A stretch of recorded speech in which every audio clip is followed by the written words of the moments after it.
sorry. Sorry, hold on a second.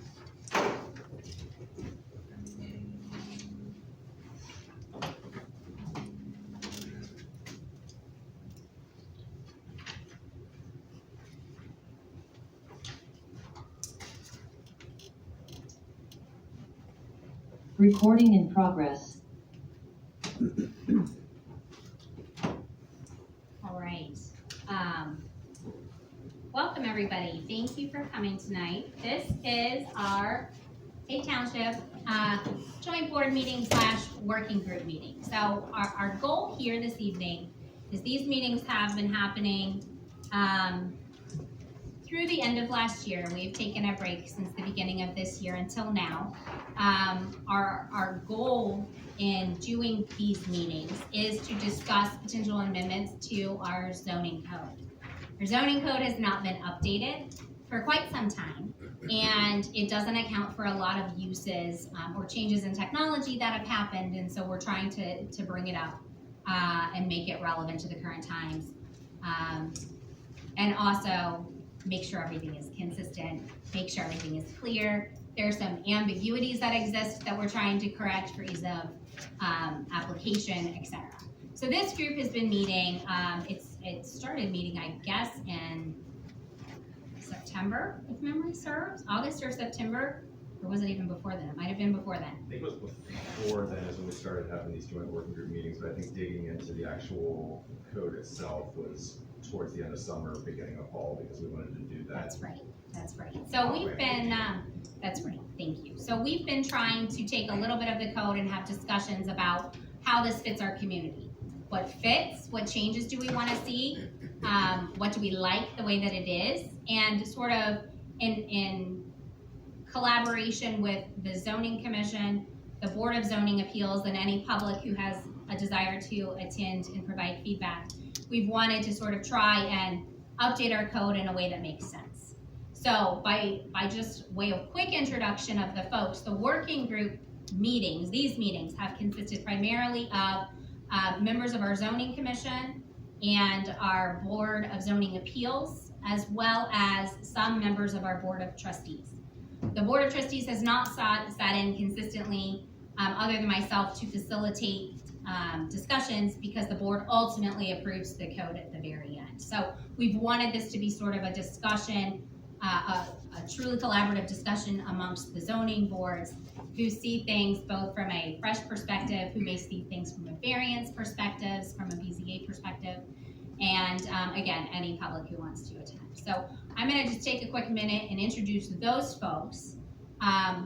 For those that don't know me, my name is Kristen Steinley. I am one of the trustees for the township.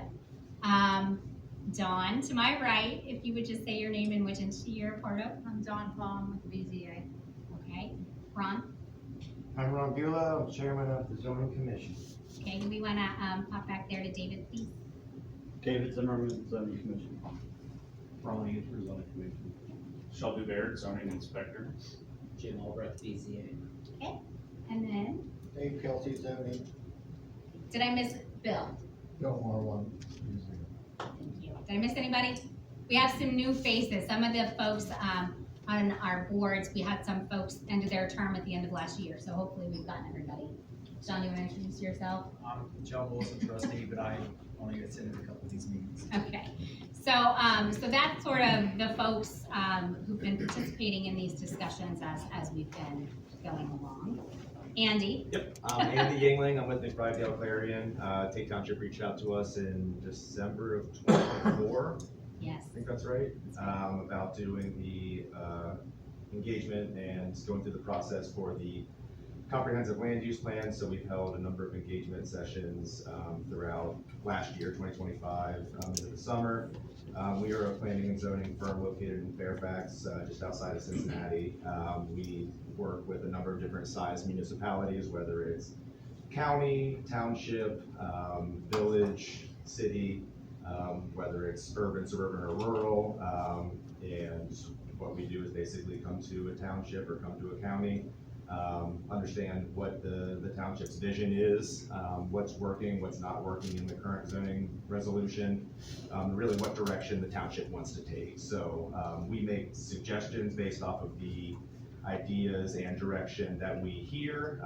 Our job is basically to provide language and for the township to react to see if that's something that they're interested in. So there might be language that we've proposed in the past that might have been overkill that we've pared back, or we've seen, there might be something where we need to address this a little bit differently. So we're really all ears and trying to make this code or make this zoning resolution the one that will work best for Tate Township, not for any other municipality. Yeah. So what I thought we would do this evening, there is an agenda that the group sort of created based on issues we were talking about at the end of last year that needed to be discussed again, or just to understand a couple of, we'll call it loose issues that we hadn't finished discussing just in the interest of time. And so we had created an agenda tonight. But what I think makes sense, because we have a number of folks here from the public, which we're happy to have, and grateful to have. For those of you that are just here to listen, you are of course welcome to listen, and if something comes up as we're talking, please feel free to chime in or let us know, your thoughts on a particular matter. But if there are those who have come this evening, with a particular topic that they are curious about or concerned about, or what have you, I'd love to hear that now, if we could have it, so we can make sure it's appropriately placed on our agenda and discussed, and if we're not prepared for it this evening, we can make sure that it is discussed in a timely fashion. So if there's anybody here this evening that has a particular topic they would like to talk about, if you wouldn't mind just standing up and letting us know. I will say I did have a conversation with a gentleman at the beginning of the meeting that had some concerns about, we'll call it over-regulation with regards to like maintenance standards. So that is something on our agenda. We're gonna move it up to the top and probably start there. But if anybody has any other topics generally that they would like to be heard on, again, I'd love to hear it. So does anybody have anything specific they'd like to talk about this evening? Yes, Kate. I don't know where you guys, I've attended one of these, it was late last year. I know we have square footage on buildings, living quarters, so I'm just kind of here to figure out where that is and potential concerns about lowering it. Like single family dwelling? Yes. Okay, so and I think what you're referring to, just so that we're all on the same page, is the 1,400 square foot minimum for single family dwellings, right? Okay. Let me write it down.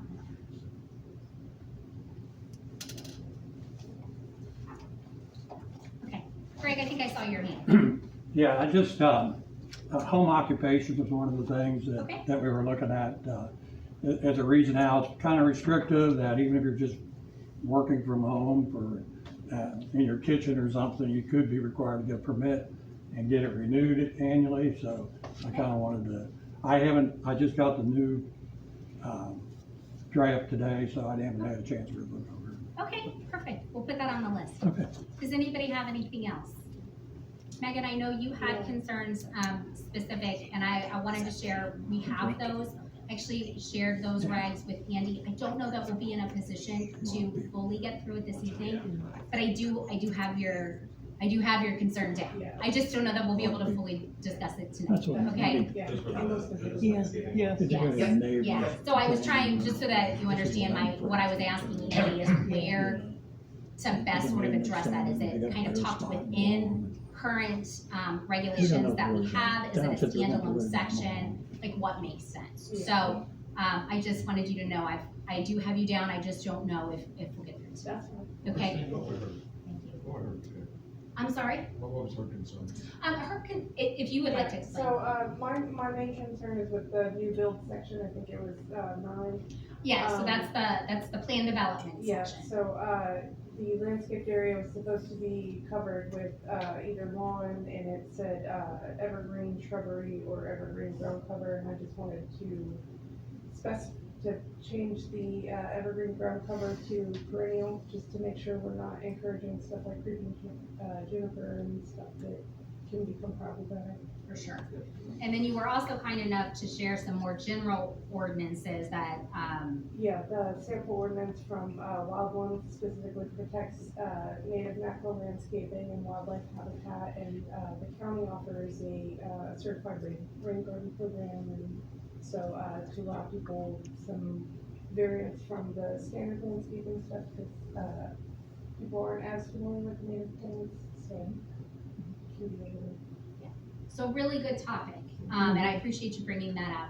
I'm just trying to figure out, I think we're just trying to figure out how to best put it to the group for discussion. Yeah. So, thank you. Did you have something, sir? Yes, my name is Chris. Last name please, but I just wanted to know, like, for future communication, rather than Bethel banding together, Bethel pitching together, Mhm. where we can find reliable communication and when the agenda will be posted, Sure. so that we have time to digest it, understand it, what's a draft, what's real, what's not, Sure. when things are gonna be enacted, Sure. and when action is gonna be taken upon those items that are, you know, up for approval or dismissal, one way or the other. So that So- we can figure out where those are and have time to look at them. Absolutely. So let me address a couple of concerns. I think they're good ones. So the first one is the place where we post like official communications, if you will, is through our website. On the So village, the township website, tatetownship.org. okay, And you can sign up there for alerts. Anytime we post something new on the zoning code or the comprehensive land use plan that we are working on, as far as when meetings will be held or status updates, anytime we post anything on that page, because there's a particular page within the website, we also send out a post alert. So if you sign up for notifications, you'll get an alert to your email that something has posted. So that's the best place, because the township doesn't have a social media presence at this time. so you do have to sign up. You do have to sign up, yes, it's just right there on any page, you can head on in and just insert. It's just signing up for general notifications, you don't have to worry about like selecting the the zoning. If I can add, you can, Yeah. though. You can pick particular areas, and when we make a post, for example, about zoning, we'll tag it with zoning, so only subscribers that wanted to get information about zoning will receive that. If you don't wanna get notices about maintenance or other upcoming events, you don't have to get those. Yeah. So that is the place to receive communications. The other thing is nothing is finalized at this point in time. Nothing is even presented yet for final approval, if you will. These are collaborative discussions that we've been engaging in to get our code ready for dissemination to the public. So from a next steps perspective, this working group will, of course, for sure meet this evening, depending on how many issues, if we can get through everything, or if in the interest of time, we have to have a supplemental meeting, we'll do that. But once we've sort of talked through all the open issues, the code will be posted to the website so that the public can see it. And that will happen before it goes for any final approvals. That will happen before any voting. And it will be available for public comment, and we're gonna accept public comment in two different ways. We're gonna accept it via like a link for those that just prefer to hit a link and provide a comment. You can do that. You can always call, like the trustees' information is always available, so you can always call them. And then we will have at least one open house for those that would prefer, maybe they have a concern that's a little broader than just a quick comment, right? So we'll hold at least one open house where folks will have the opportunity to come and speak and raise any concerns that they have. None of those things will happen until the code is posted on the website. So if you sign up, you'll get notice when that is posted. So we'll have those comments, we'll have those discussions, and once the code is sort of fully discussed as a community, because that's our goal, once it's fully discussed as a community, it then will go to the Claremont County Planning Commission, who will make a recommendation about whether our code should be accepted or not. I don't know exactly how much time that will take, but once it issues a recommendation, the zoning commission then will consider that recommendation. It will then host its own public meeting at which folks can come again. They'll see if no changes will happen, but they will be able to see comments or recommendations from the planning commission. They will hear comment. They will then make a recommendation about whether the code should be approved or modified or rejected altogether. And then that will go to the Board of Trustees, who will have another public hearing, so folks can come and give comment again. And at that time, that board will make a decision. We'll consider those recommendations, we'll consider the public comment, at that time and make a recommendation, or excuse me, make a decision as to whether to approve the code, deny the code, or modify the code in some way. So there will be a lot of opportunity, and I hope, we welcome this conversation. So please, if you would, sign up on the website so you get these notifications. Because our goal here is truly to formulate a code that makes sense for the community. So I hope that helps a little bit. No, that's perfect. May I ask- John? Yeah. Clarification is definitely appreciated. It's something else that we started last year and a half ago. Every single one of the meetings are recorded. This one's being recorded, okay? If by chance there's a meeting that you want to attend, can't attend, you can go to our website and it is posted on there. It has the date, what it is, so that way you can go watch it. So all these meetings that she's been talking about that's been going on for basically the past year, every one of them are on there. Now keep in mind that it's, gives a little bit of leeway here for like tonight's being posted, but they are on there in case if you want to see something from the past. It's out there. This committee, the zoning, the trustees, the BZA, the zoning commission, all of those meetings are out there being 100% transparent of everything that's been said and done. And again, every single time, if you go back and look at these recordings, you will see that from the very beginning, we've been asking for public participation to come here to hear what's going on. That is the number one thing. Not to mention, when these meetings are here, there's been like 5 public meetings, like a Bird Fest and different festivals here at the town. We have meetings at the senior building behind the police station, and again, showing these different maps to try to get everybody's opinion of what type of housing development they like to see, what type of grocery stores they would like to see in this area.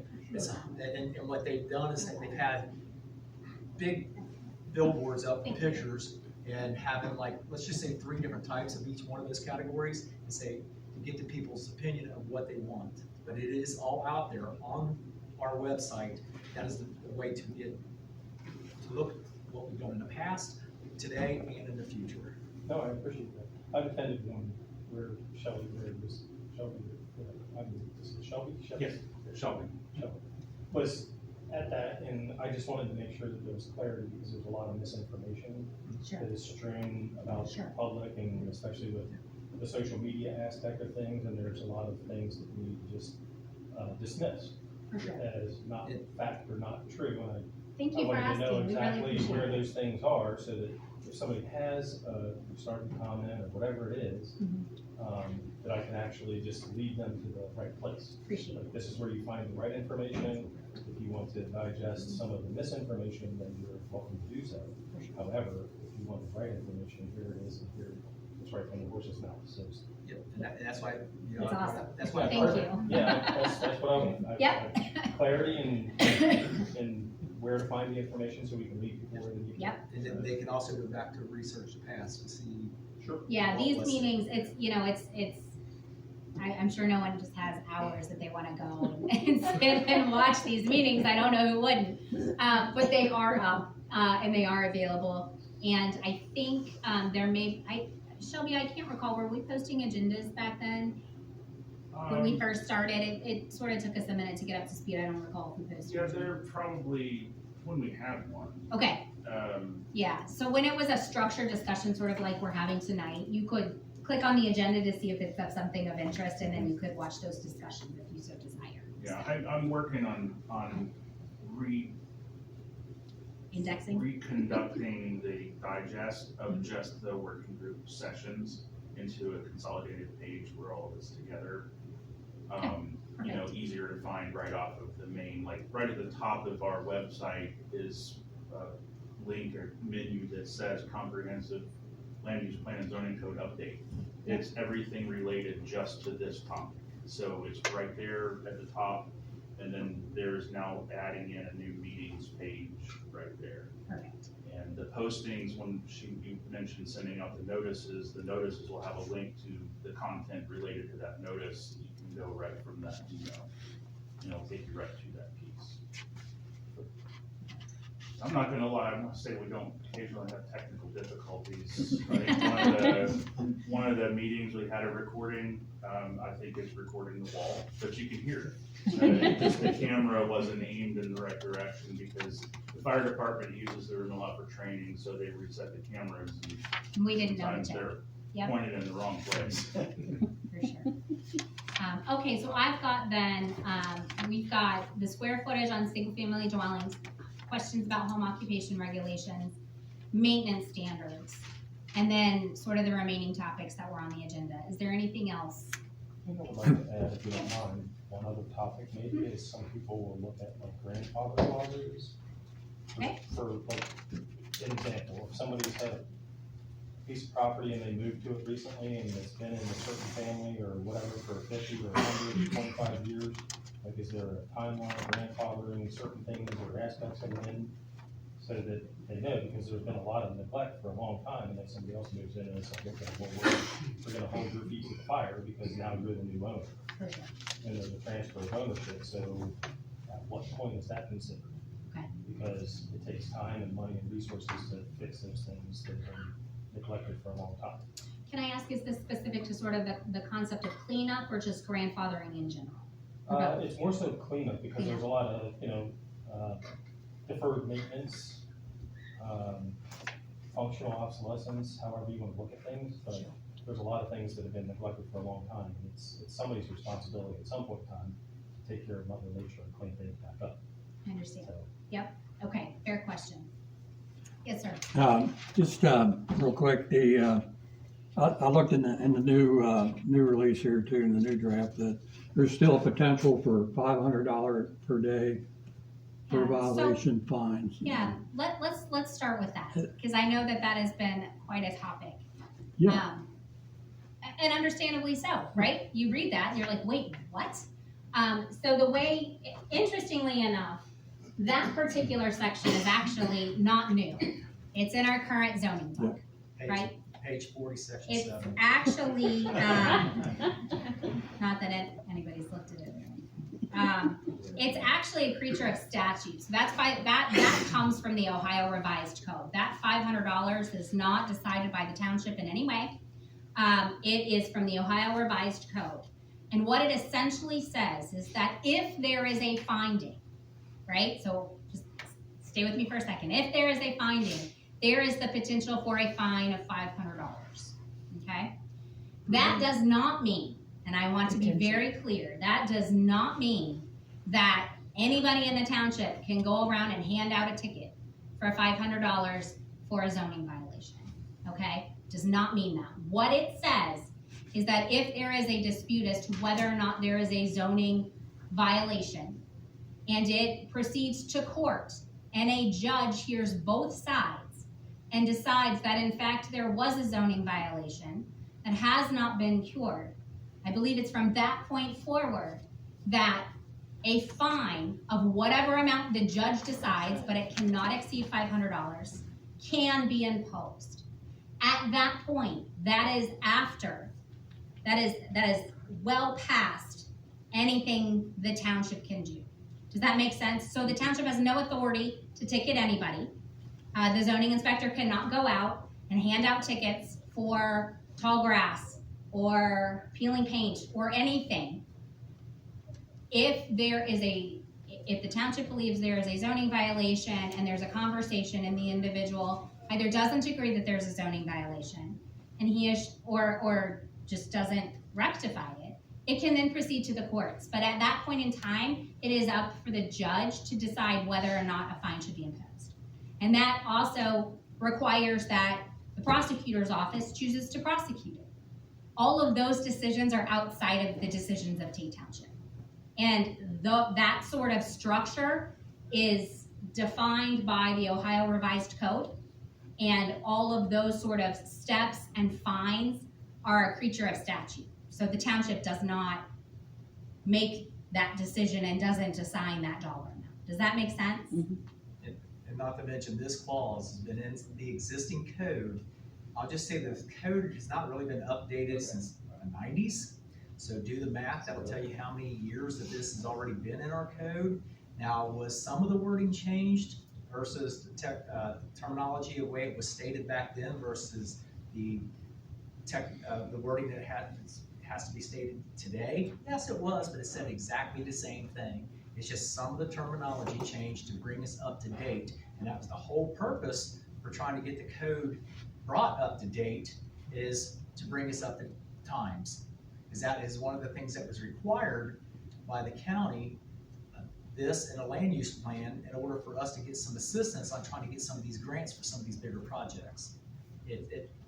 But again, it's nothing that was just now brought up, tried to be snuck in. That did not happen. It's been in existing codes since the 90s. And to explain, some of you may be wondering, well, why is it still in there? If you're revising the code, why is it still in there? It sounds kind of harsh, right? A fine of $500. The reason that it's in there is because that is in fact a punishment that can happen. And this is to let you know that that could happen. Sort of like notice, right? When you talk about anything related to rights or zoning or things like that, we talk about the concept of due process. You should know what the potential punishment could be. So that exists because it's a part of the Ohio Revised Code. It's drafted and passed by our Ohio legislature at the state level, not our level. And quite frankly, it's out of our control. If we didn't put it in there, it would still exist. Like that would just be what the judge could do. And so the reason it remains part of the new code is so that folks understand that is a potential penalty, but it is not something that we have the power as a township to enforce or to assign, if you will. So I hope that makes sense. Yeah.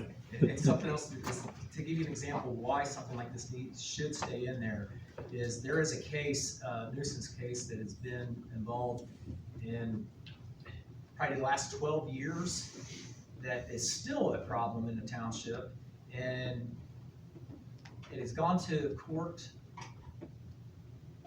in the past, and I don't remember the dates because I was not involved in it or anything like that, because it happens about 9 years ago, I'm guessing. But the courts fined the property owner $75.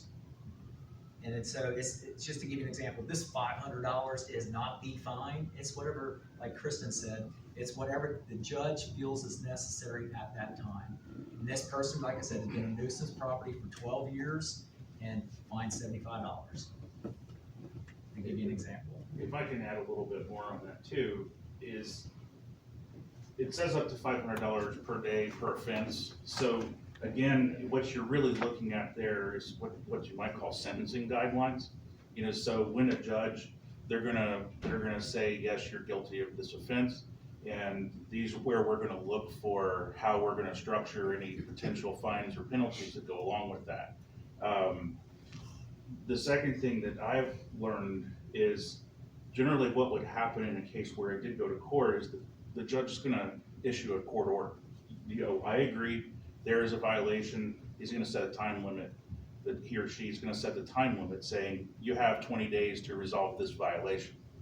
And at that point then, if you don't do it, you're in violation of a court order, number one, and what they will do then is look back and say, you had 3 violations in this offense, and you were 20 days, so now the clock starts from the day of the judge's order. It doesn't start from the day we first report the problem and record a violation. It's like the day the judge sides and deems that person guilty of that offense, that's when that clock starts up to.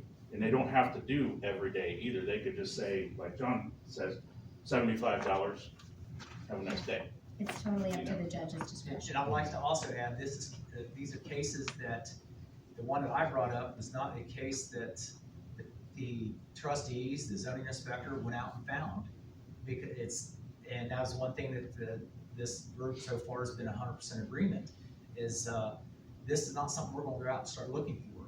This is, if it's a complaint is brought to us from a citizen, and it's our job to represent all citizens of the township. And so if they bring it to us, it's up to us to look into it. We are not out there trying to say, oh, we got you. That's not the game here. We're here to try to, and these properties that have been out here for 12 years, and there's a few of them. This is just to try to clean some of these up, which our citizens have been asking to be done. And nothing against the past boards in the past, because the laws, they could be, the law back then said that the township had to come up with the money to clean up these properties and would be reimbursed. And it could be 30 years before the township ever got reimbursed. The township doesn't have that kind of money. They have changed some of the laws to where it's, the return time that they have to pay it back is less. So now it's to the point to where they've given us a little bit to where we can try to enforce and make these property owners clean up their properties. And like I said, the past boards have tried to do this. Like I said, they, that one case, they took me 4 times that I know of, because that's when I was a citizen in here listening to the meetings, and they fined them the $75. But if the township wanted to clean it up, and it could be $10,000, $20,000 to clean this property up, and then it could be years before they get their money back. Now they changed it to where we can't get our money back sooner, and that's why it's important to have this in there. We're not here, we don't want to take them to court. We don't want to do anything of that. But if they see that this $500 fine, maybe they'll say, we better clean this up and do it. And that's the whole goal, is to clean some of these nuisance properties up. And we're talking, I won't get into examples, but they're not just a little bit of trash in a ditch. It's a mess. Other issues or other concerns that we should work through? For comparison's sake, do we want to just put a little detail about the change in the language, change in that section of the ORC because of the township omnibus bill? Where it was changed, the classification of zoning violations were changed from the misdemeanor to a civil offense. That was a big thing. I don't know if we want to inform and touch on, because if anybody takes that and goes and does like a comparison, say, well, no, you're wording it different now, Sure. an explanation about why it's not exactly the same verbiage. Yeah, good point. So currently in our current zoning book, it refers to, when it's talking about this potential of up to a $500 fine, sort of the event that has to happen before you can be fined is a guilty, as worded in here, is guilty of a misdemeanor.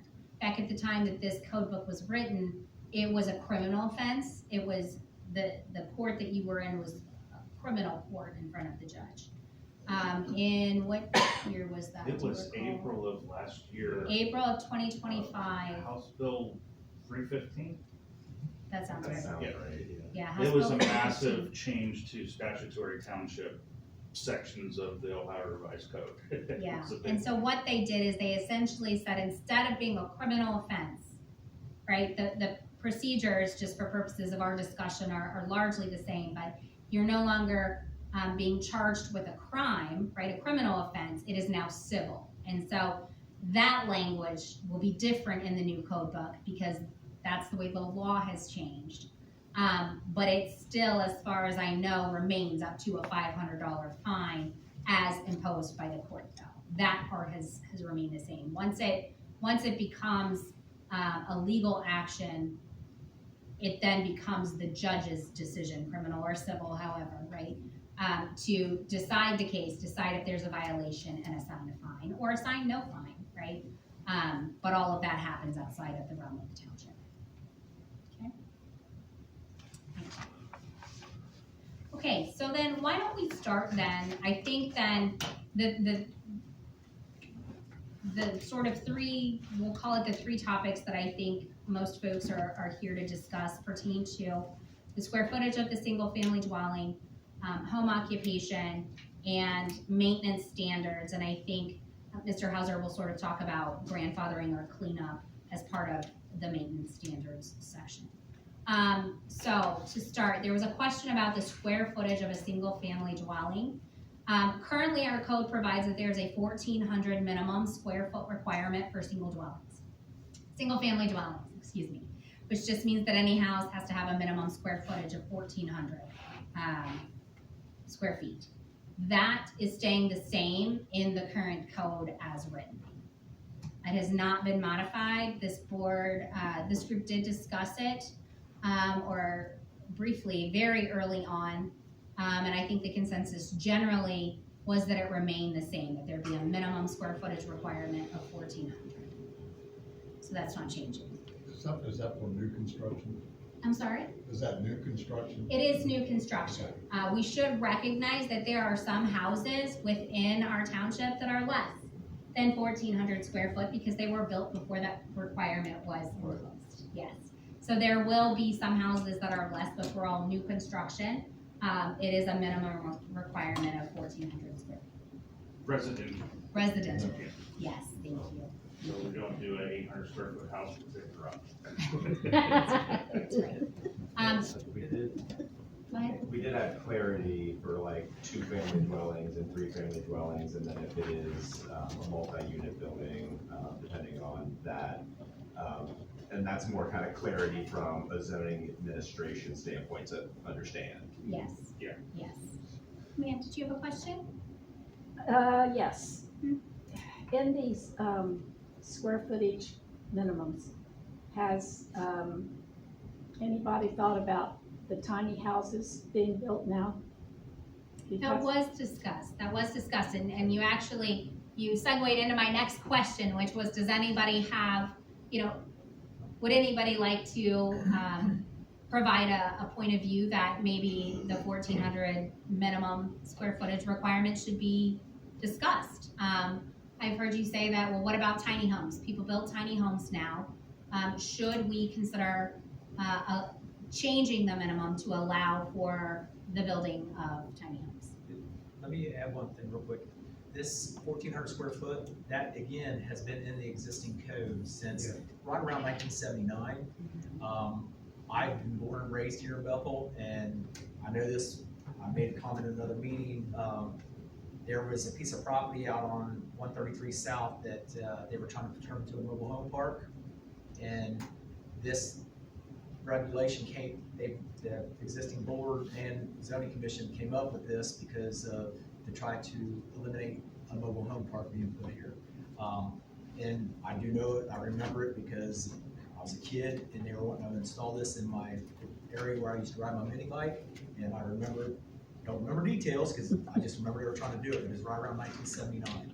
And that's why they came up with this, is to get it to a bigger square footage where it's not a single wide home. Does anybody else have any other comments? I have a related question. Would that prohibit a secondary building? Like if I wanted to build a tiny house on my land for my kids, because my daughter just graduated, Yeah. something like that. Yeah, so really good question. We actually took up that question in the concept of secondary dwelling units. So currently our code only allows one residential dwelling unit on a property, like per person. What this group has discussed quite at length is whether we should permit smaller secondary dwelling units. And we have created certain regulations. I don't know, that, if memory serves, is actually on our list here, so, you can see them, it's probably pretty small, it's on page 65, but the long and short of it is, yes, we have amended the code to allow secondary dwelling units. The secondary dwelling unit is permitted to be smaller than the 1,400 square foot, in part, ma'am, to address, what you both have sort of alluded to, which is either an aging parent or a kid who's perhaps graduating, and who doesn't want a big house to take care of, but also wants to be, who wants to be on the property. So I think we've sort of amended the code to allow for that concept with certain, we'll call them guidelines, if you will. For example, I'm sorry? It has to be up to code. You've got to pass and meet any sanitary sewer sanitation requirements, health department requirements.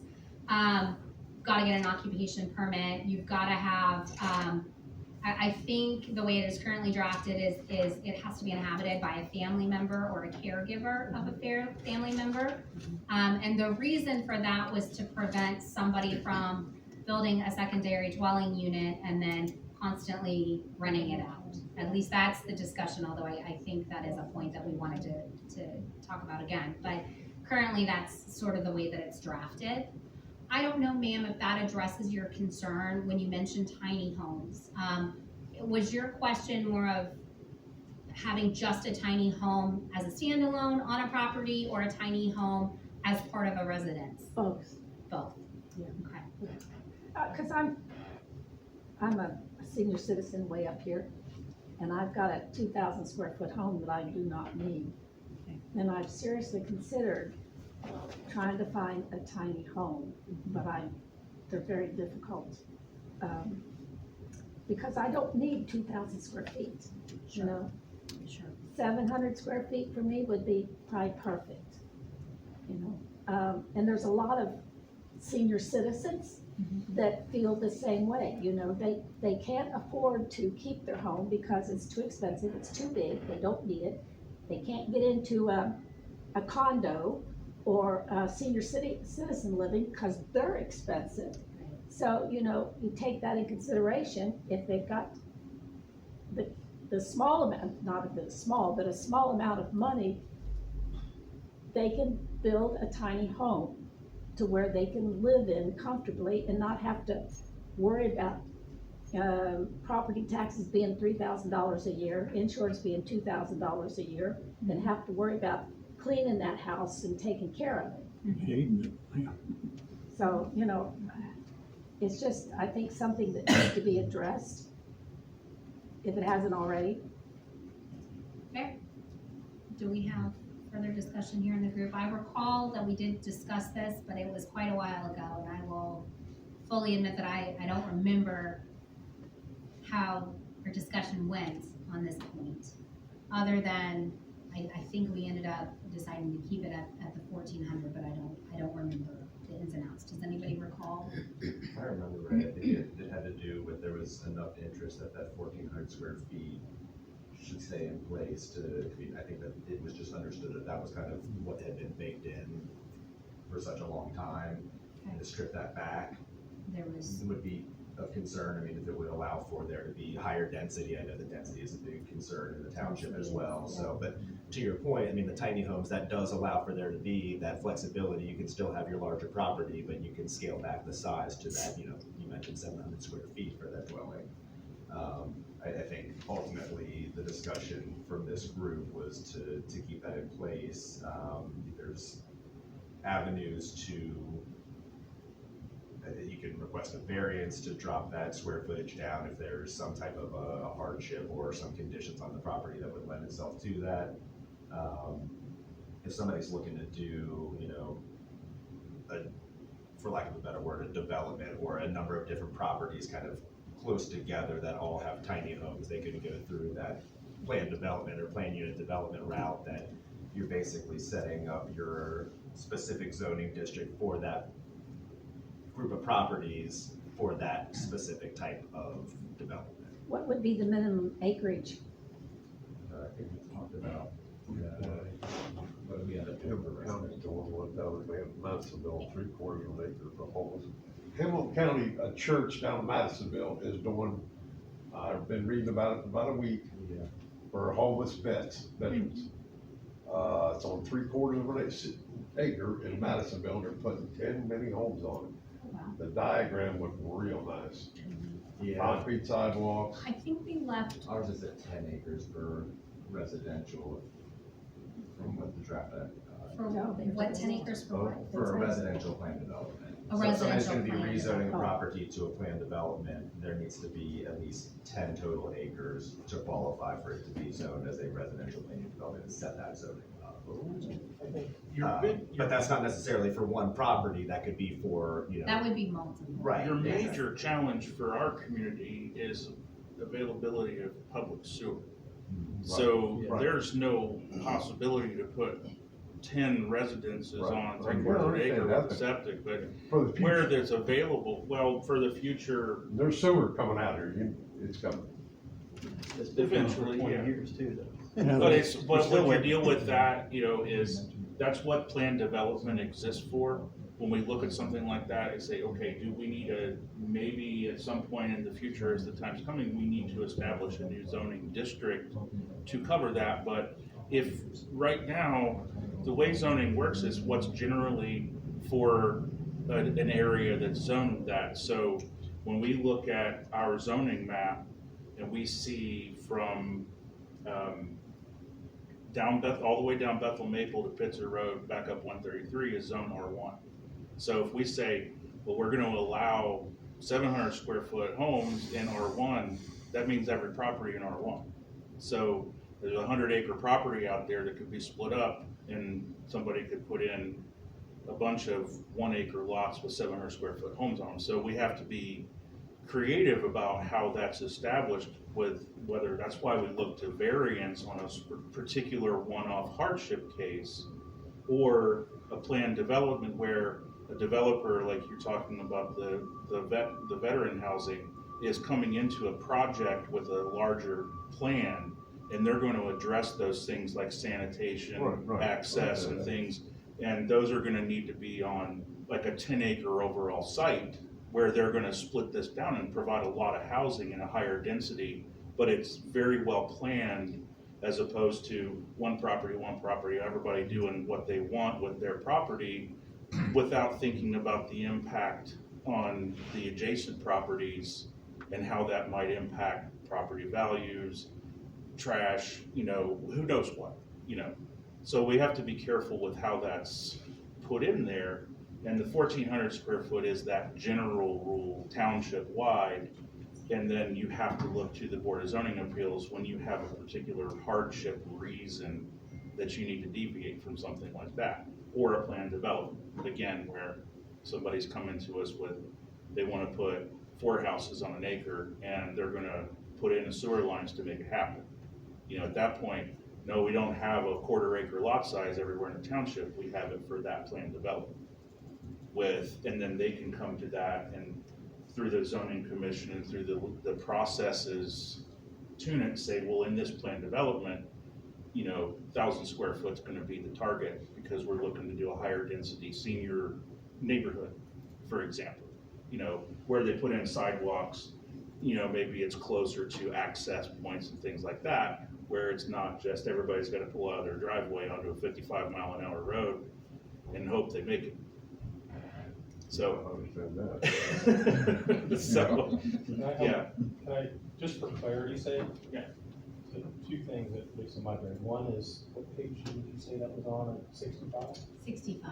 Okay, that's what I thought you said. And the second thing is, I mean, not to belabor things or get off into different rabbit holes, but the question that you're asking, in my opinion at least, looks like you're talking about different, what is the property currently zoned as?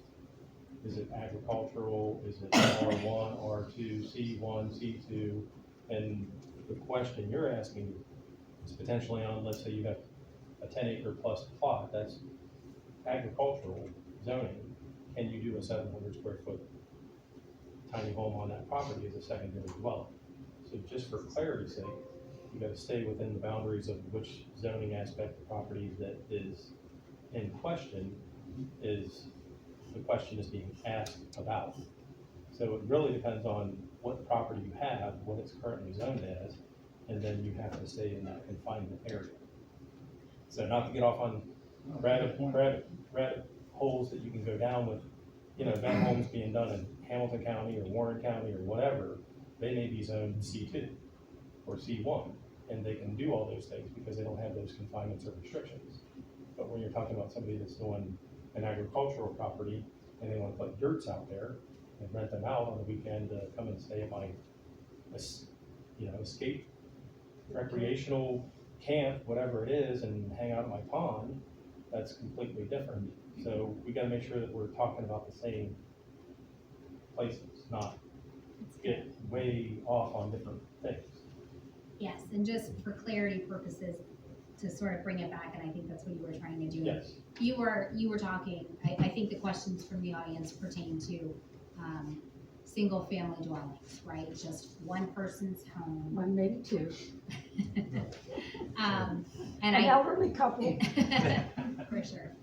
Yeah, we're all heading that same direction. We're all there. If you have a 2-acre property and you have a 2,000 square foot home on it as an example, then you want to go to Mr. Baird and say, hey, here's what I have, or the zoning commission and say, here's what I have, can I do this? Yeah. And they in turn will say, based on the zoning, yes, you can, however, there are these requirements that have to be met, or no, you can't, because zoning currently doesn't allow for that, and then you have to go down the rabbit hole of variance. So just to clarify exactly where we're at and what the question is being asked right now. But you gotta worry about slippery slope, because about 3 weeks ago, I was approached by a home developer, and I have sewer on my 20 acres, and they were gonna put in tiny homes. So if you allow the slippery slope, when I was in my corporate world, once you make an exception to a rule, the exception becomes the rule. Yes.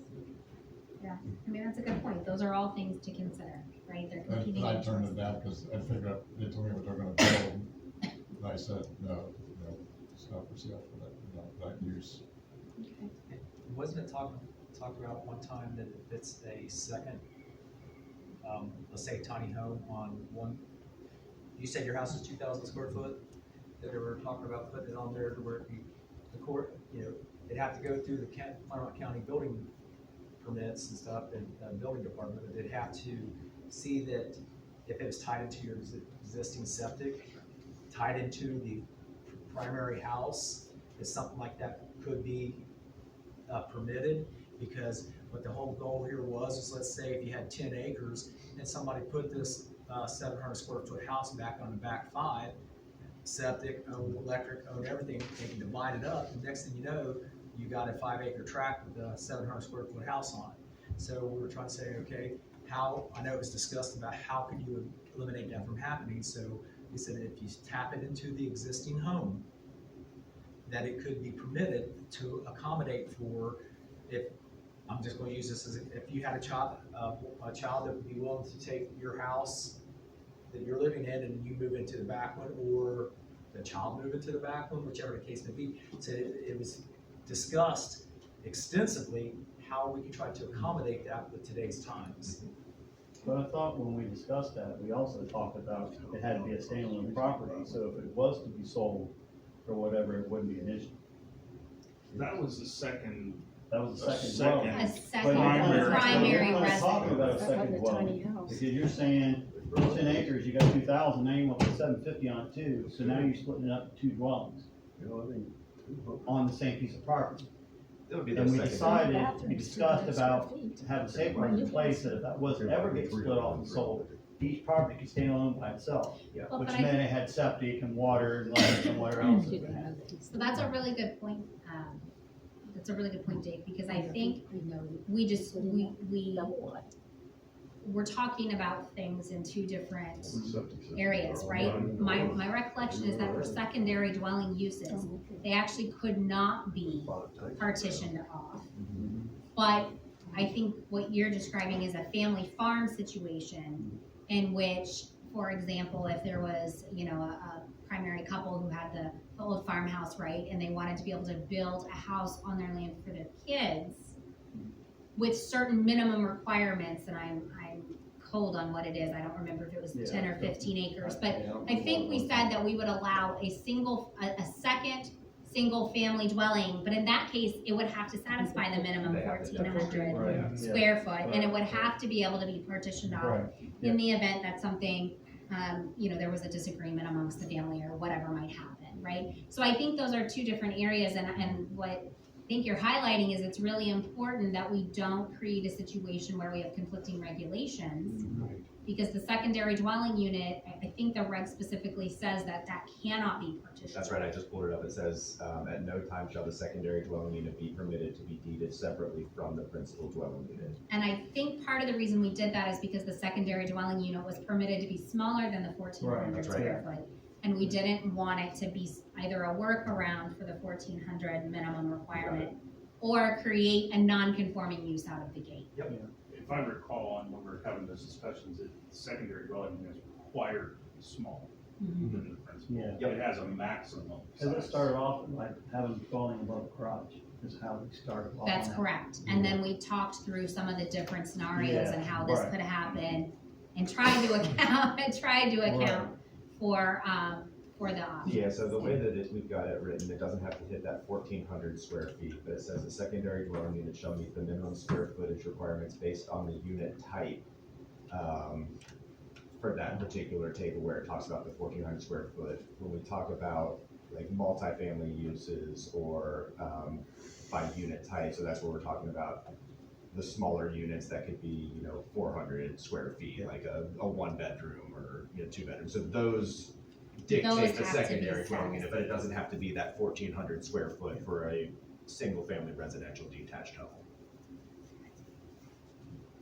Okay, so, thank you for raising your concern. I think there may remain some tension there as to whether or not the single family dwelling standing alone, that sort of minimum square footage should be changed, but I think there was a desire to try to accommodate the concern that you've addressed, by allowing a smaller secondary dwelling.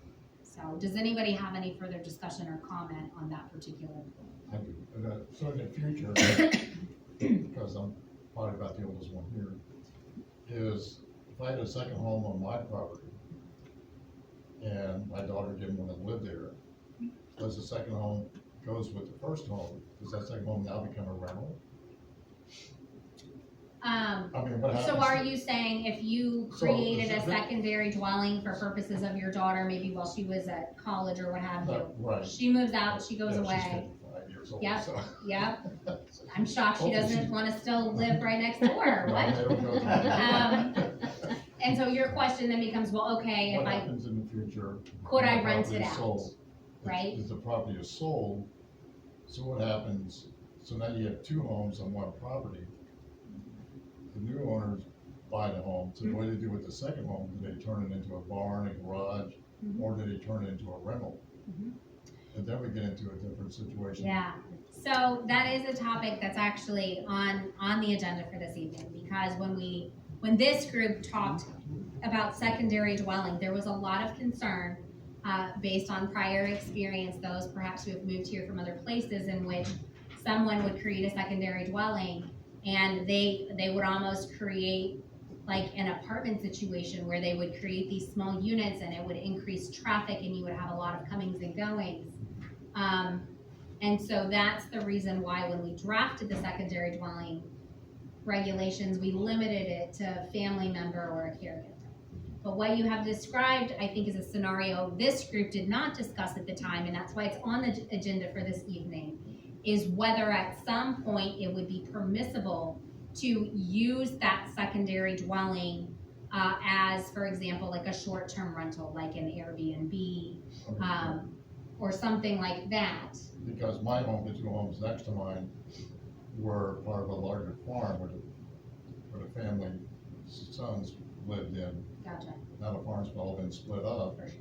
So if they would have kept, they still have two houses on their property, because the owner of the other property behind me was born in the house I live in.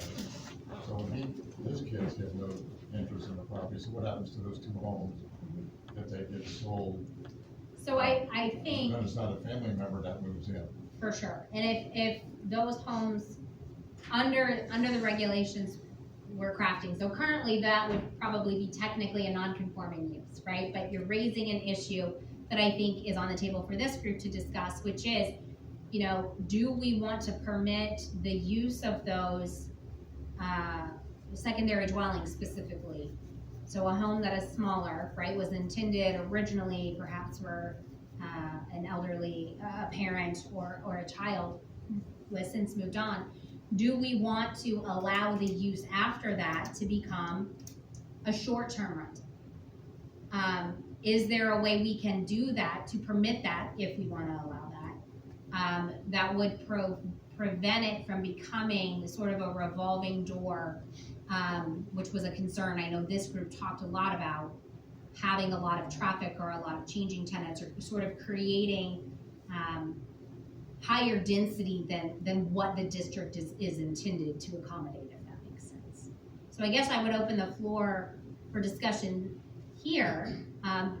What do we think about allowing, if a secondary dwelling use is originally created for the purpose that's conforming, how do we feel about allowing it to be a short-term rental? And as it's written right now for the short-term rental provision, it says detached accessory structures may be used as a short-term rental only in a permitted detached secondary dwelling unit. So if it's not a recognized permitted secondary dwelling unit or accessory dwelling unit, it cannot be used as a short-term rental. But I think that's why I Correct. flagged it, Yes. right? So Because if the that- secondary dwelling unit You got says you gotta be a relative. That's right. That's right. So that's So the if tension that's been if that's the case, identified, then, yeah. I mean, Something has to change somewhere. right, and for members of the public that are here, I mean, when we get to a topic like this, we've got this provision here that says one thing. We'll discuss it, figure out if that's something that we need to change the verbiage of it to meet what the group is interested in, or does that need to be struck completely? And then we reevaluate how that looks with that regulation taken out. Well, I don't know how you write it, you be very careful how you write it. Yeah. If it's intent family. Yeah. You know, you say you can rent it, so what's the difference of just building a new one and renting it right away? I agree, right? Right, How do you that- regulate that is the Yeah, I mean, question. that's, I don't know how to word that, but I mean, that's, you gotta be careful about how you wanna change it. Is there a permitting, what's the permitting requirement on the secondary dwelling? Because if there's a permit requirement, There should be. I think there's a permit There's a thing requirement. required, it's just a There matter has of to what, be. what the It has to be a process permit. is. If Yes, it's, there if it is. goes before Has a to be. board. So secondary dwelling units, are permitted with standards, so they would be reviewed and approved at a staff level as long as the applicant meets all of those criteria and they demonstrate that. You're talking about the secondary dwellings, not short-term rental. Correct. Question. Correct. Because So short-term rentals has a little more of a, Yeah, It's very short-term, different. It's short-term dealt rentals differently. are listed as, they're proposed right now as conditional use in the A district and the R1 district. So that would require, BZA approval. oh, I'm sorry, that's short-term rentals would be the A district, R1, R2, R3, all of which being conditional use, so it would require board review. So I guess the question though, and David, I think this is what you were getting at, is if somebody gets a permit and it starts off, secondary dwelling is being used for a relative, and that relative moves on, there's no real way to know unless the person honestly comes to the BZA and asks for approval and seeks conditional use, although candidly, at that point, there's no way to know also if they don't just start using it as a short-term rental without a BZA permit, right? Candidly, right now, you don't have a way to know what somebody's, they turned their primary dwelling into an Airbnb. Fair. Nobody calls and says, hey, there's a different car in the driveway every week. For sure. Well, and People throw parties over there. And to be honest, I mean, all of this is sort of an on your honor, right? Yeah. Like, these are the rules we're trying to put forth, and, I mean, if you were going to have an secondary dwelling, and you were going to want to move to a short-term rental, you would have to go and you would have to apply for a conditional use permit, the way it's currently set. That's right. Yeah, if that's. If that's what we wanna do, that's how it would happen, right? Yes, that's the way it's currently drafted. And if it's something where they, that particular property owner goes rogue and somebody moves out of their secondary dwelling unit and they do convert it to a short-term rental or an Airbnb or a VRBO, and a complaint is filed that, hey, they're operating this, then it would go through that process and you would say, hey, it appears that you're running a short-term rental. This is the process to go through in order for that to be a legally permitted use. It would go through that board of zoning reviews. Yeah, I think that a little segue to what you're saying, something that's been on my mind a lot to clarify, along the lines of what John's talked about, what we've all been talking about, is these guidelines, to touch back on what you said, aren't a rule book to have the zoning inspector drive around with this ticket book looking for trouble. Nothing else to do. It's whenever a neighboring property owner is affected and they call with a complaint, when I investigate that situation and we start to look and say, okay, here are the objective standards our community has applied in how this situation and why it's a problem. if nobody's, squeaky wheel doesn't, gets the grease, right? So when you have a system here where somebody calls with a legitimate question, say, how do I or can I? These are the standards. When somebody's done it anyway, and somebody is affected by that, and they call and say, I have a problem with this, and we go look at it, that same objective standard for the person who wants to evaluate how to do the right thing from the start gets applied to the person who went around that process and say, if you want to continue to do this, here's how you have to become compliant. It applies not just to secondary dwelling units or second houses or tiny homes or anything. It's everything in the entirety of the zoning regulations. They're objective standards that we use to apply processes and controls equitably throughout the entire community on the same standard. So that it's not subjective to say, well, I know this is this situation, but this is okay here, but then this person says, well, why not me? Well, there's an objective base that applies everywhere uniform. So to that point, it's like, there's gonna be somebody that doesn't. There already are people that are doing it. There already are people that have tiny homes on their properties that somebody's camping in the weekends. We know they're out there, don't exactly know where, but reason says they're there. So when somebody calls and complains, rather than just say, you're busted, you're a violation, you gotta stop it right away under our current code book, we're saying, here's how you can continue doing what you're doing, but let's get it right by the way you're wanting to do it. So that distinction, I think is important. I think that's important to know. I think it's along those lines too, like the whole purpose of zoning is not to say what you can and can't do with your property or to regulate. It's the whole intent and the allowance of creating a zoning resolution is to protect the public health, safety, and general welfare.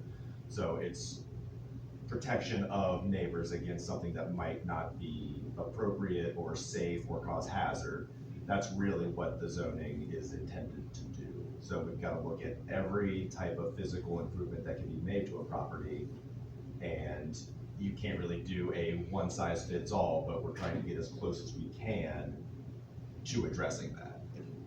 And it's really important that we get closer than we can to addressing that, because these things are happening. That's right. In our current old zoning code is so ambiguous and vague with certain things that it has a nice little like, well, if we didn't say you could do it, you're not allowed, period.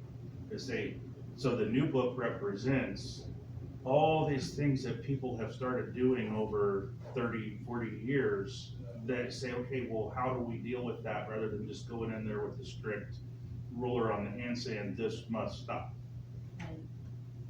Well, if they have to permit to do it, a rental, then I think we're okay.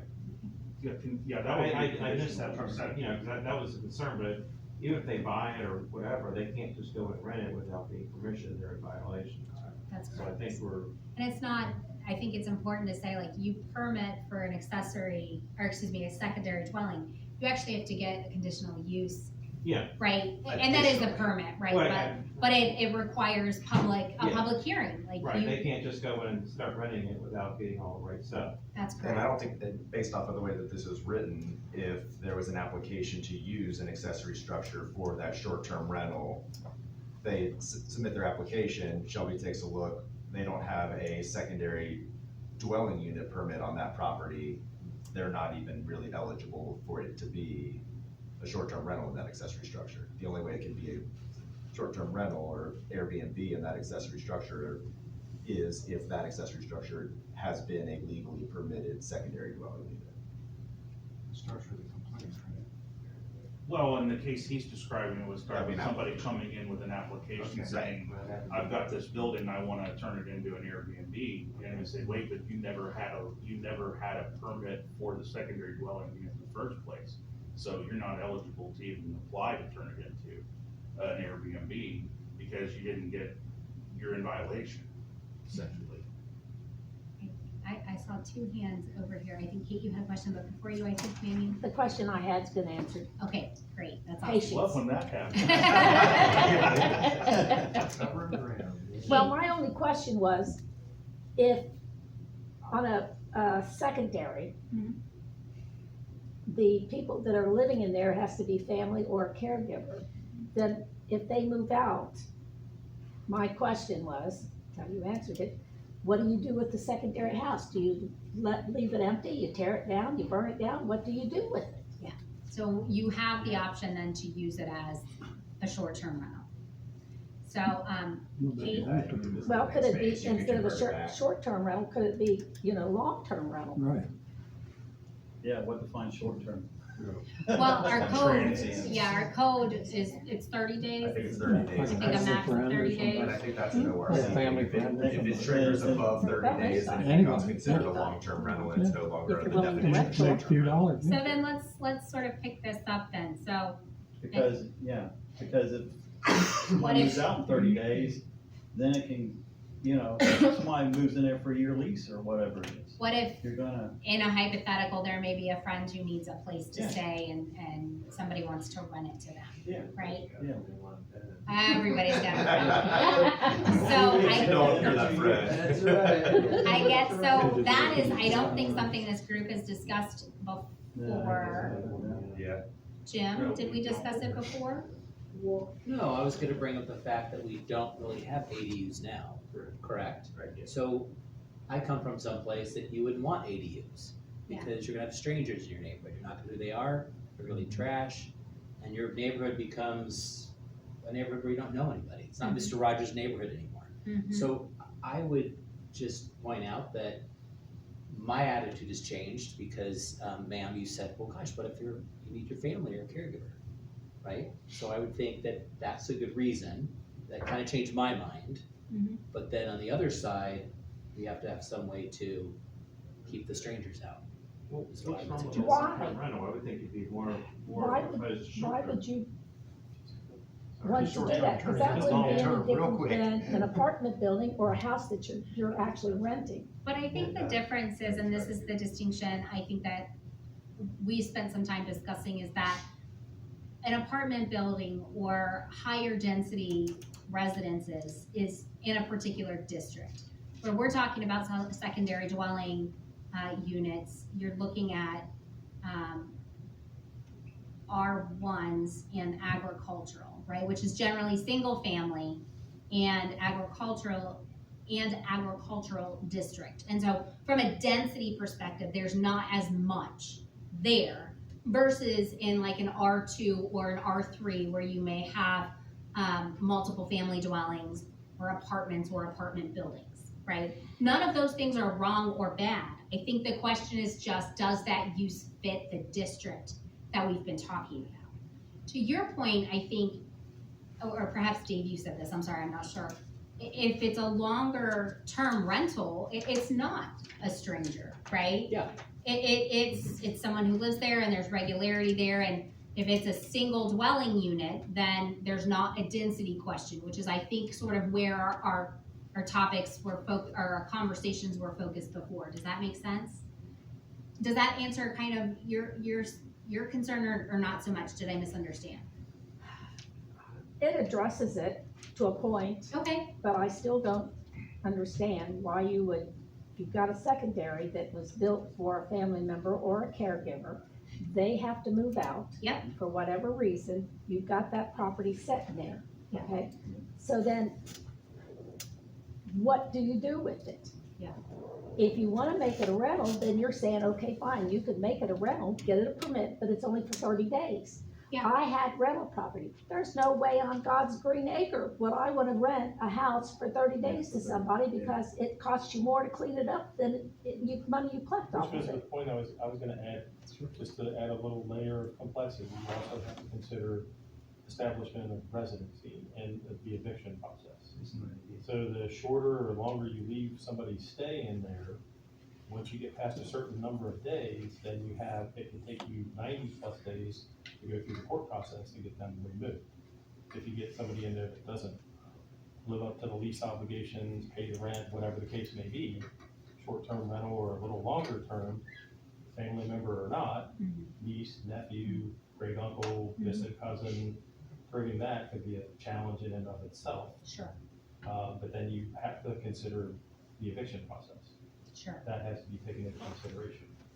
So if I can real quick touch on that. So there's a difference in term and a difference in expectation. Short-term rentals are essentially hotels. So this is like this newer thing where they've been doing it a lot more, where somebody has their existing home and they move to Florida and they rent out their house. Well, you can rent it out to a long-term tenant with a lease or even a rental agreement, even a verbal rental agreement. It's long-term, it's residency. But when you put it on Airbnb and you pay their fee and you collect $1,500, $3,000 a week for your Airbnb, that's a short-term rental. It's a transient housing. So so it fills in that gap between, well, I want to make the money instead of them going to Holiday Inn. Well, see, that's where I am different from other people, because I had rental property, I had a lot of it. And there's no way that anybody that has rental property that's got any sense would rent a piece of property for short term, whether it's an Airbnb or what it's for, because For sure, there's cleanup costs. I know, I A lot- appreciate your and concerns, a yeah. lot of damage could be done, Sure. you know, and it could happen with long term, but not as easy. Sure, So I think you phrased a really interesting point that this group hasn't considered is whether or not for secondary dwelling unit purposes, it sounds like the group would be comfortable allowing a short-term rental because of the conditional use process. And it sounds like the group is at least interested in discussing a long-term rental as well, because we're not changing sort of if it's still just a one house, right? It's not like, 4 units in there. We're not changing the density. Is that fair? Is that what I'm hearing? Because that's what I thought the comments. As long as it was used originally for family members. As long as it was originally Yeah, used for yeah, a single family The home. concern is, that I wouldn't want somebody to go in there and build a secondary and then never use it for what it was for. And then Right. rent It it. fell through. Well, I don't know how to get around that, because it does fall through, but we gotta be careful we don't open a loophole that now everybody's building small secondary houses for rental to begin with. If that's what we're trying to avoid. And we also say for, the secondary dwelling units that, separate addresses may not be created for the secondary dwelling unit, and mail shall be delivered to one common mailbox already established for the principal dwelling. So it really solidifies that it's for that residence. It's serving that residence. Correct. No A, B, or C unit. Correct. So, Can't be, right? right, absent that, then they would be able to set up those individual addresses or mailboxes as long as they go through those proper channels with the post office. And I think Jim, sorry, Dave, forgive me.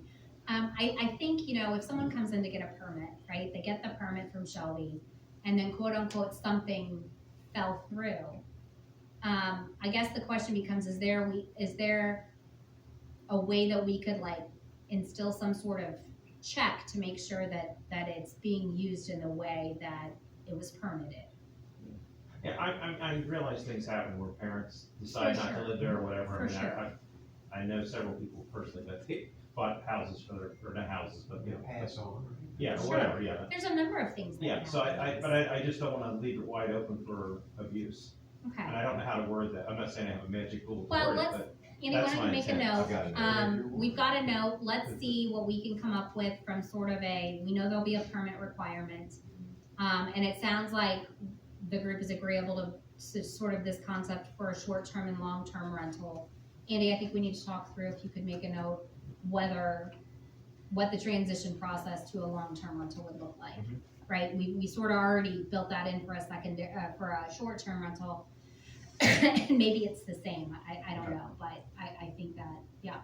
Well, I do have just one devil's advocate point on that to beat it, since it's already dying. Is regardless of secondary dwelling, tiny home, whatever, there's no method for residential long-term rentals to differentiate that between any other traditional single-family. Ownership doesn't go into the long-term residential use of a structure. If it's got a valid occupancy permit from the county building through the building code, if it's a single-family house, it can, whether the person lives there as deeded owner or not, it's a permissible use, and it would fall under our single-family dwelling. So if somebody had a permitted secondary dwelling unit, if it transitioned from a family member, whatever, into a long-term rental, like an actual lease this out for year to year to year, I don't know that it's completely different, and this is where we just need to find out, that there's a way to classify it differently than if somebody was renting the large principal dwelling as a rental. Yeah, but he brought up the fact about the postage though. Yeah, I think that's where these uses, where we're talking about the short-term rentals and secondary dwelling units, they are under the umbrella of accessory uses, so absent that home, they could not exist. So Right. when you get into, if that secondary dwelling unit detached is converted to a long-term rental property, to your point, the zoning code would consider that then a single-family dwelling, so then you've got two single-family dwellings on one property, and the new second dwelling is no longer accessory to the first, it can be.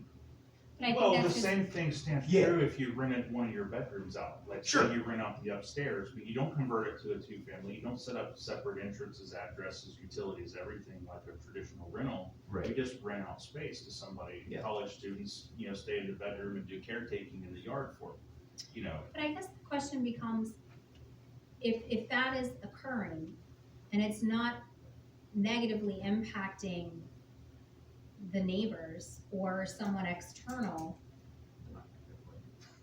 that's my point, Yeah. right? I mean, I guess We wouldn't the know purpose, that it the changed. purpose of what we're doing is trying to ensure that we're not negatively impacting our surrounding properties, right? So if those things were happening, and I'm not saying we shouldn't go down this rabbit hole and figure out the answer, but I mean, I guess my point is, just for purposes of everybody's comfort, then I think we would have less concerns about that occurring because it's not changing the nature of the district and it's not negatively impacting the neighbors, So right? let me ask this question then for the group, it's food for thought. So in order for a secondary dwelling unit to be used, it has to have been properly a permitted secondary dwelling unit. So if it was initially permitted under the criteria that meet secondary dwelling unit, family member, caretaker, et cetera, and then it transitions later, so long as it had been issued a proper secondary dwelling unit permit, it wouldn't be necessarily in violation if the use was continued, even if the occupant changed. If somebody complains, and I happen to go out there and say, well, we have a valid secondary dwelling unit, I'm not gonna check DNA and birth certificates to see if you're related.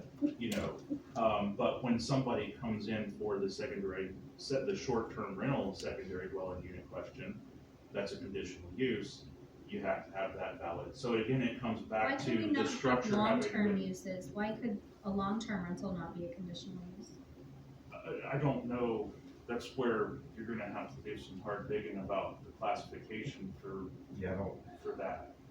Okay, 'Cause- so we because need, you we need can't to ferret generally this out, yeah. prohibit rental Right, use you of a don't get into the residential owner home.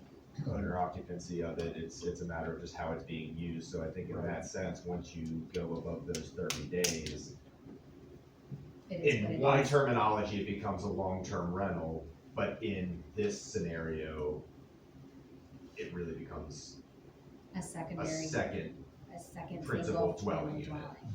But you gotta Rather than check, accessory. you gotta check fair housing laws on that and tenants' rights and make Right. sure how that might interplay with the zoning. Yeah, I mean, permitting usually the rule of thumb is you keep rental and ownership completely out of this because it's. Yeah, right. Okay, so let's put a pin in it, cause it sounds like we have some further digging Yeah, to that's do. good points, good question. But yeah, really Thank good you. questions, really good things that I don't think we completely closed. Kate, you had raised your hand. Did we get to what your Just- question is? No, just too quick, possibly, but you brought up a question, if a person hadn't properly permitted it to be secondary use, and then came along and said, oh, I wanna turn it into an Airbnb, you said they wouldn't be able to, could they go through the permit process and make it legit after that, or would it be, no, you were a bad boy and you didn't? I mean, so when you deal with a situation like that, it was not a permitted use before the date of the new regulations, so it's not gonna be a valid non-conforming, because it wasn't allowed before. Okay. So I think that Oh, I getcha. if somebody came in without a complaint-based response, how am I really gonna know the difference about whether it was there before they walked in my office or not? Right. You know, I look at satellite photos and say, oh, I see this was here already, but, you know, at that point, they're trying to do the right thing, get on the right path. Why would we wanna get in the way of that? Right, okay. You know, because some folks genuinely, under our current world, don't know that they can't do. Right. You know. And our goal is to just get people where they're trying to go, right? Yeah. I mean, I think it would not be a situation like, oh, sorry, you didn't do this, haha, it's, you know, Too bad. that's not our goal. Our That's goal's not not to our stop somebody, the goal is to try to help them figure out a way. Get in compliance. Compliance. Yeah. The goal is always It compliance. goes to the same, we're talking residential, but it goes to the same thing as commercial too. Is if somebody is permitted to do a certain amount of things at their home, and they're doing it, and then they branch out throughout the years, and a adjoining neighbor or somebody were to make a complaint, Shelby will look into it, say, yeah, they're a little bit. So then you go to the homeowner and say, listen, with your existing code, with your existing, this is what you're allowed to do underneath what you have.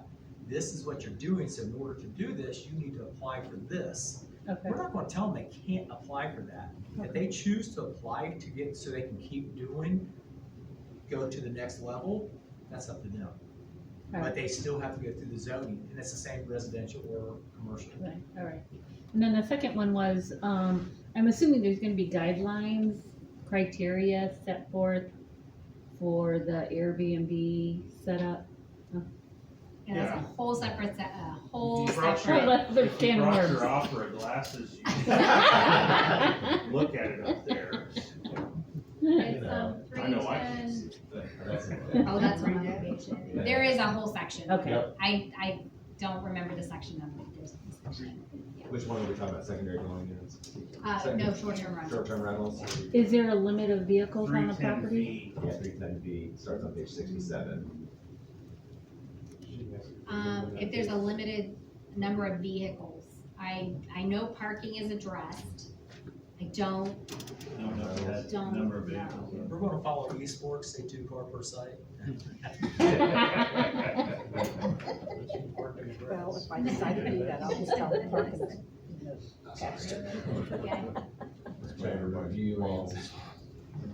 There's an occupancy limitation.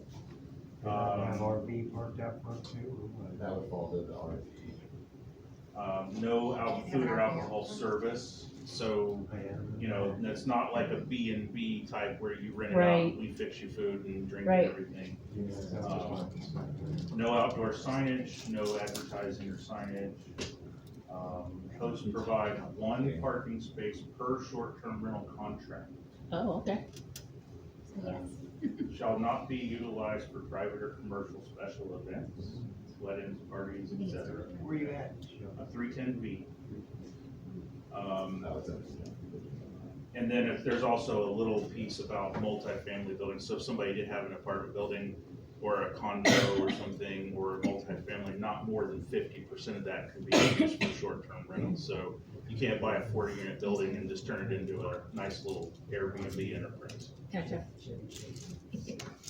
So that's 310B. Thanks. Where that's at.